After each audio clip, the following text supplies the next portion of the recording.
Halo semuanya, Assalamualaikum warahmatullahi wabarakatuh. Welcome back to my YouTube channel. Halo, apa kabar semua? Semoga kita semua selalu diberikan kesehatan dan tetap semangat dalam menjalani aktivitas hari-hari. Oke guys, dalam channel kali ini aku ingin membahas tentang dasar-dasar akuntansi. Kenapa sih kita harus belajar akuntansi, dan emang harus jurusan akuntansi aja yang bisa menguasainya? Enggak kok guys.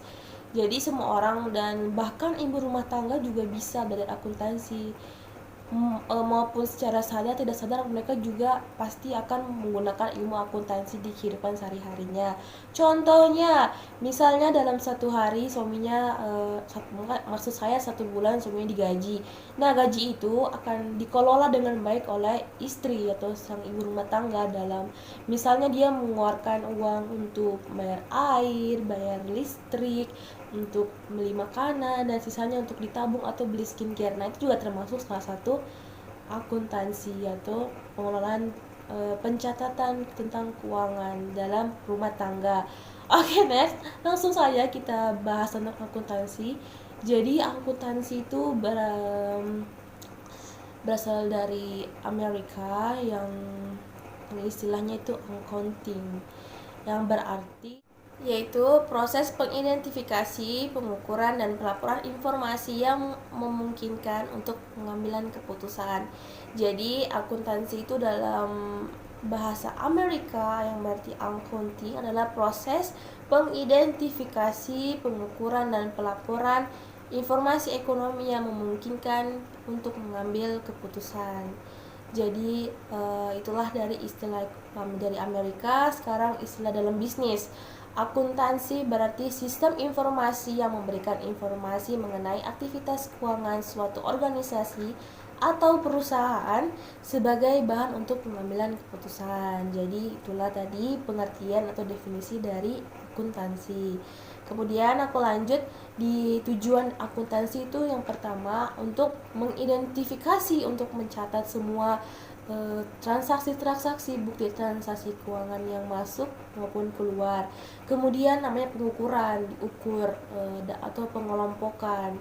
Dan yang terakhir adalah pelaporan atau pengintisarian, pelaporan keuangan. Dan terakhir, syarat informasi akuntansi yang harus dimiliki oleh akuntan yang pertama adalah dapat menjadikan perbandingan antara manfaat dan biaya.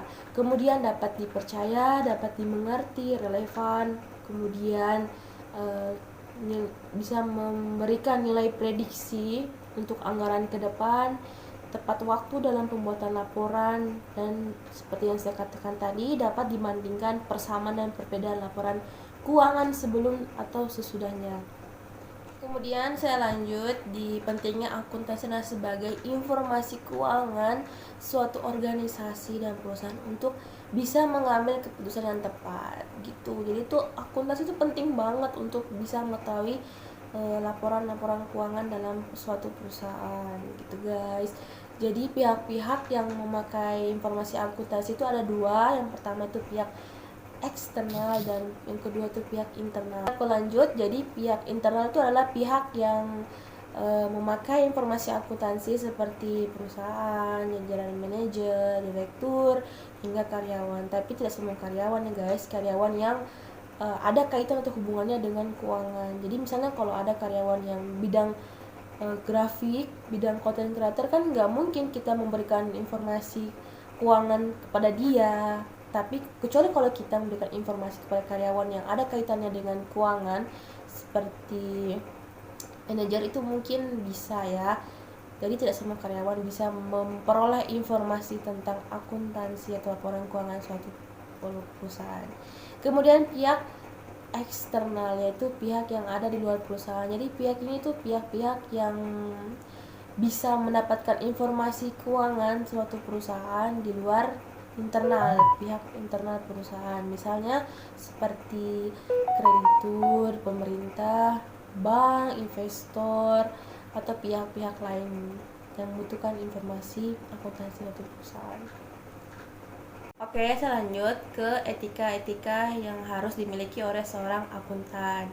Yang pertama itu harus integritas. Integritas kita harus jujur sama laporan, jadi nggak bisa diada-ada, nggak bisa dipalsuin atau diubah-ubah datanya. Jadi harus jujur dan objektif juga dalam menyusun laporan keuangan.